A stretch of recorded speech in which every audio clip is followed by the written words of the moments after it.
Hello, person. Welcome to this place.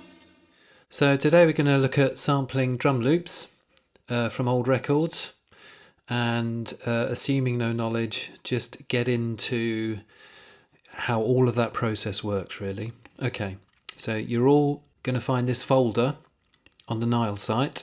There's tons of old record drum loops in here and they sound really great. Let's hear a few.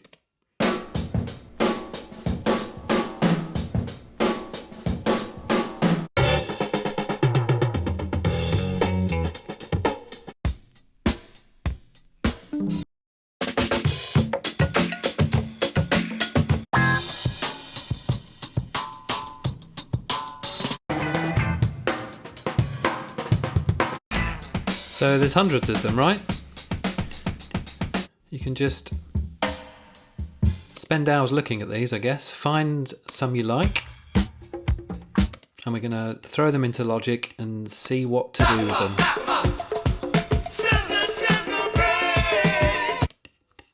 Okay, you get the idea. Cool. So I have chosen two, and let's begin. Assuming no knowledge. Okay, so here's the first one.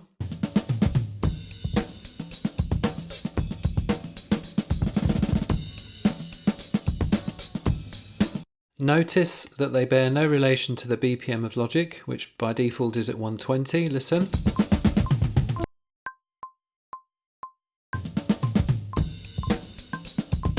Okay, so we need to chop them into equal bar loops and make them fit with Logic. How are we going to do that? So a great skill to have with these loops that aren't meta tag dated so they obey the BPM of Logic is to be able to chop them up yourself using your own intrinsic sense of timing and being able to count. Listen to this. 4, 2, 2, 3, 4, 3, 2, 3, 4, 4, 2, 3, 4, bang. So there's 4 bars there, but there's a little fill at the start. Listen. Bang. So look, there's the one, right? So we need to be able to chop it. So we can zoom around. You should know the shortcuts for zooming. Okay, if you hold down Control, Option, and then draw a marquee square, it will zoom in drastically for you. So that's a really useful shortcut to know. Look at that, I've gone right in and I can cut that now. See my scissor tool when I press Command and cut that right there. On the one, I could probably go in even further. You can now see each sample pretty much. Yeah, that's just good enough, right? There's kind of milliseconds here before the drums actually kick in. If I use the fade tool at the top, look, you can see that it's the kind of smallest resolution you can have is that first click. So if you press Control and Shift, yeah, look, you can curve that. Okay, so I'm going to set my fade in, my micro fade in like so. Really kind of neat and tidy. I'm now going to press Control and Option and just click, and it scales and zooms back out. So in theory, we don't need that bit at the start. Let's just see that feels like it begins on the one really well. 1, 2, 3, 4, 2, 2, 3, 4, 3, 4, 4, 2, 3, 4. Okay, let's try and cut this and get a 2-bar loop out of it. Here we go. So 2, 3, 2, 3, 4, bang. Look there, there's the end of the second bar. So I'm going to use Control and Option, zoom in again. Okay, and we want to cut it there, don't we? So I'm going to zoom right in, use my cut tool, and in theory, you know, that's going to work well. I'm using my ears, obviously, now to feel that groove, to feel how well I've made a loop manually, as it were. This is a really good skill to have, to be able to just chop up any old audio you sample from a record or whatever and get a 2-bar loop going. Okay, so with that piece of audio highlighted, you should now know that I can press Command and U, and let's listen to it. We can kind of listen to it with our eyes shut, as it were, and just feel how well it loops. Does it loop well?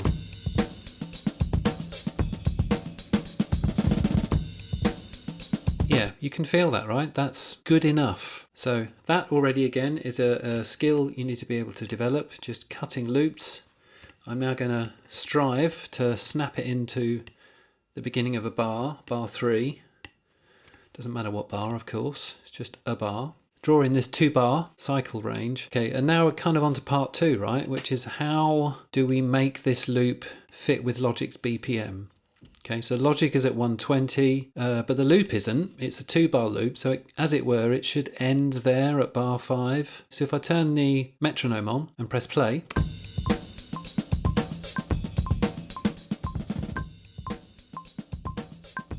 it's a mess, right? What do we do? A good thing to realise, of course, is that I could slowly change the BPM of Logic to make Logic accommodate the BPM of the loop. I'm thereby establishing roughly the BPM that this drummer played at. And if you think about it, Logic is at 120, but the loop is longer than that, so it's slower than that. It's taking longer to do the 2 bars, so therefore it must be slower. What does that mean? So look, if I drag the BPM down, it looks like the audio file is changing its size. In a weird kind of way, it's not really. All of Logic is shifting to try and accommodate the fixed BPM of this drum loop. So look, 116, closer, right? But that second bar there, that should be snapping exactly on bar 4.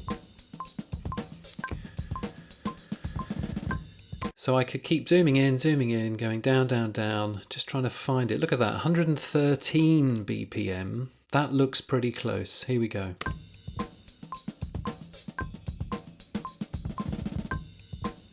We're pretty much there, right?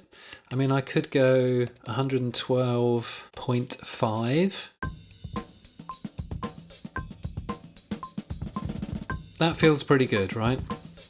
We can live with that. Okay, good. So I have manually established the BPM that this drummer was playing at. Let's remember, of course, that the drummer wasn't playing to a click, right? He's just a drummer, he or she. So they're playing with their built-in groove pocket, and it happens to be 112.5. So we're going to throw this into a sampler now and see what wonderful things we can do with it. I'm going to turn on this flex time right here. Look, that little symbol there, like an elastic band being twisted. Okay, so as soon as I turn that on, as soon as I activate that, a bunch of new options appear. So I am going to choose rhythmic. And as soon as I choose rhythmic, Logic is going to throw in these hit points, these slices. Listening and hearing, I suppose, if it was an AI, each transient, and adding a marker there to enable us to be able to slice that up. So rhythmic, and look, we've got all these slices, okay? And you can see they're more or less in the right place. You know, the more you zoom in, the more inaccuracy you will see. But we don't care about that because we care about groove and good music. So we will say lots more about flex time, but for today, that's all we're going to do. And in a sense, what we've done now is we've asked Logic to make the audio lock into the BPM, which means this. If I change my BPM now to say 140, this happens. Yeah, how cool is that? So now, as it were, this has kind of been pinned to Logic at each slice, and now we can change our BPMs and do whatever we like.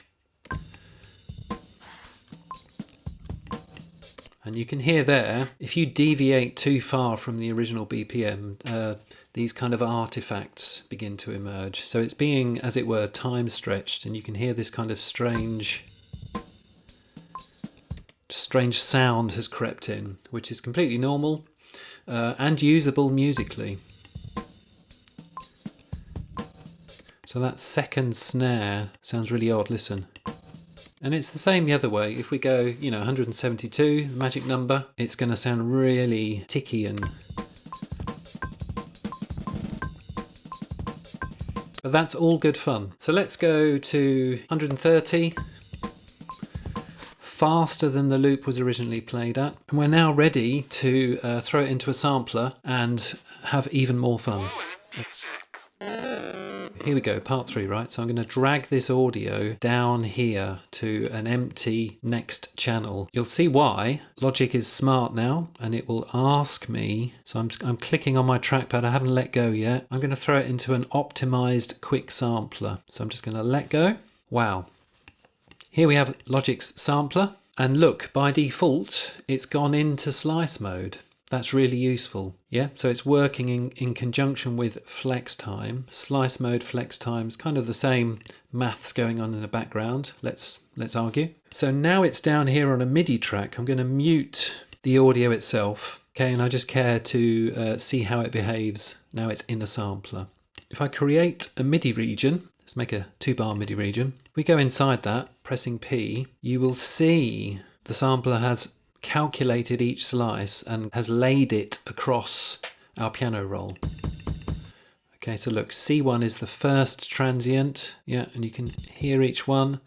If I open the sampler, I think we'll kind of see each one triggering. Look, you can see up here when I press down here. Okay, so we've got a lot of wonderful control now. We can do some really interesting things. So the first thing I'm going to do actually is now delete that piece of MIDI, go back into the quick sampler, and this is great. Check this out. So I'm going to just right click in the audio, just kind of in between one marker and another, anywhere. Let's do it here. Right click, copy MIDI pattern.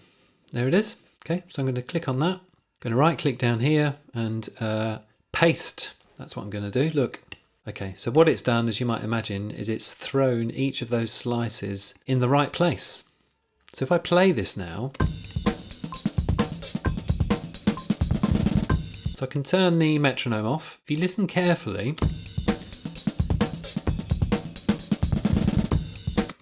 it's kind of all a little bit clicky and strange. That's natural behavior of a sampler. It's kind of triggering each slice, and if we zoom in a lot, if we do our super zoom in, you can see that each slice of MIDI isn't actually quantized. It's just sliced exactly where each transient hit. Some are early, that's early. Look, that's late. So that's fine too. It's all good. We live with that. What we could do is quantize it. As you know, I can press Q, watch the screen. Let's just zoom in. So watch carefully. I press Q. It's thrown them all into every single 16th the grid in the background.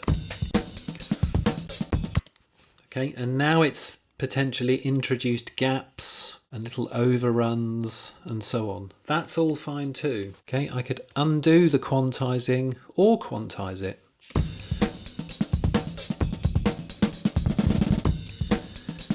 Really cool. So now we can have a lot of fun. You can imagine where this is going to go already. So what could we do? So here's an example, right? We can make our own drums from this. That's, you know, the general idea here. So I'm going to mute, copy over these first 4. Okay, and just make, as you'll hear really quickly, a kind of, I don't know, offset groove. Here we go. And so look, if I just unmute these. So I'm doing some little editing here, kind of in MIDI land, right? And carefully muting and unmuting things. So I'm thinking, let's find another little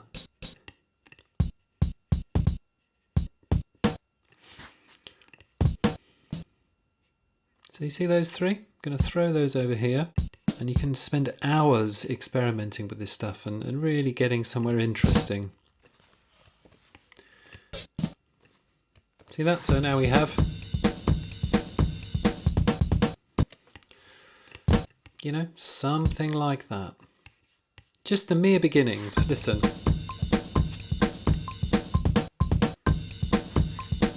And the great thing about this, of course, is that I can just change the BPM now. So we could make some drum and bassy stuff.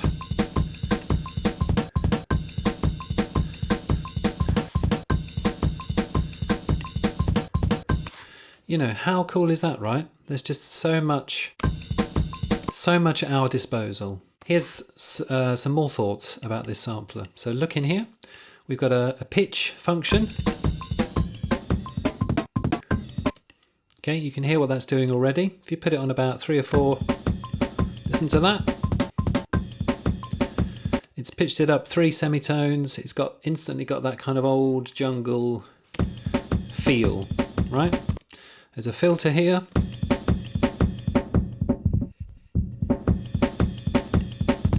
Okay, so we could really drive that.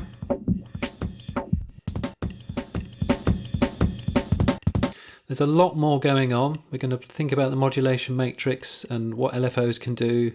Plenty of time for that. Today it's just mere beginnings.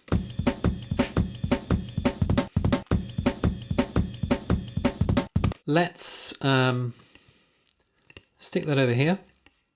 Okay, I'm going to go back to this sampler and I'm going to change it now. I'm going to put it in one-shot mode and look classic mode. What's the difference between these two? We'll think about this. We'll think about that later on. Leaving it in classic mode. Okay, in classic mode, look, it's just now put the entire 2-bar drum loop on one MIDI note C3. Okay, so now if I go in here and create a MIDI region, go in here, we should see, look, that's the root key. Okay, so an octave higher,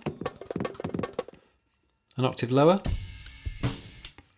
So if I now draw in a MIDI note, it will just try and play that entire sample through now for as long as the MIDI note lasts, like so. Can I kind of get both on the screen at the same time? So look.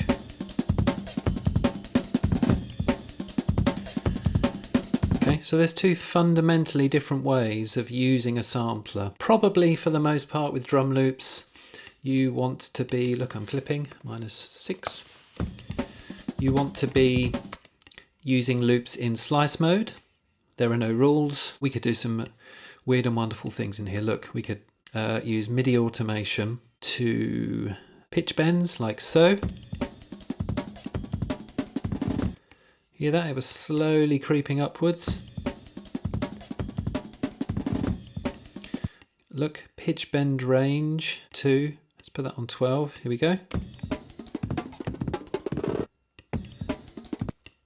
Okay, much fun to be had. Obviously, oops, lower is slowing it down.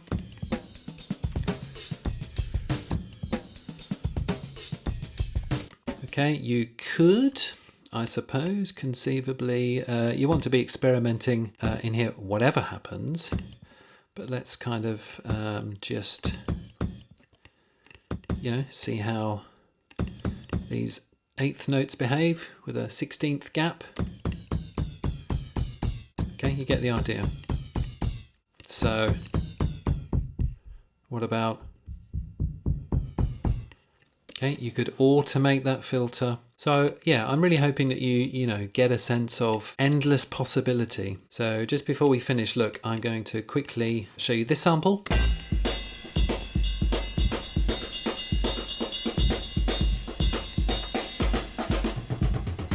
Cool, and now I'm going to skip over to another Logic project that I've made using these two samples, and I've just taken it a bit further.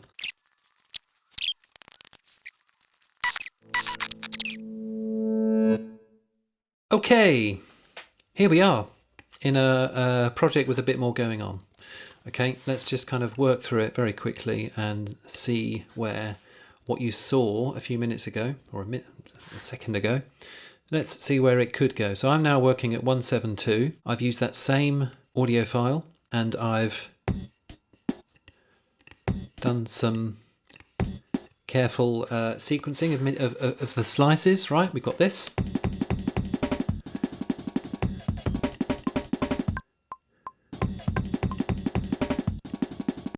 And then I've taken that second Boris Gardner drum loop, here it is. That's kind of cool, right. So listening to both of them together, obviously this genre of music isn't for everyone, but we are going to explore as many genres as we possibly can. Here we go. Okay, so you can see how I've taken old 70s funk records and tried to make them really kind of hip and current. So I've thrown in a kick. Okay, I've thrown in an audio file of a snare, smack, so it's a pretty potent snare. And then I've taken that snare sample, put it into another sampler, and used this fade in and fade out tool with lots of reverb to create this. So I don't know if you can hear that, but I've also automated the filter. So it just really subtly opens out in a triplet style. So here we go.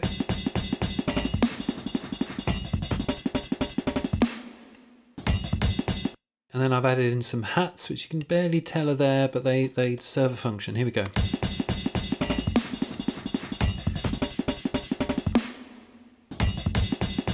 That's kind of interesting. Okay, and just for a little bit more interest and glory, I've thrown in a great big fat bass line.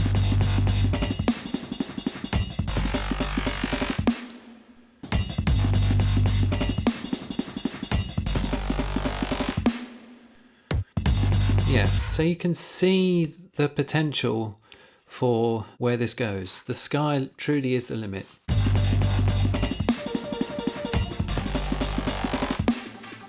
There's kind of a little lead thing I've done, which we'll talk about much later.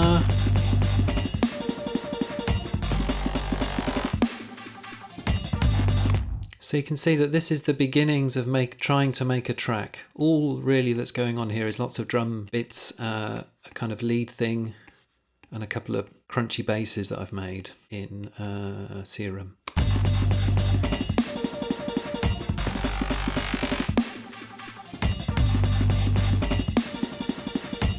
So I hope that kind of inspires somewhat, and that'll do for today. I will see you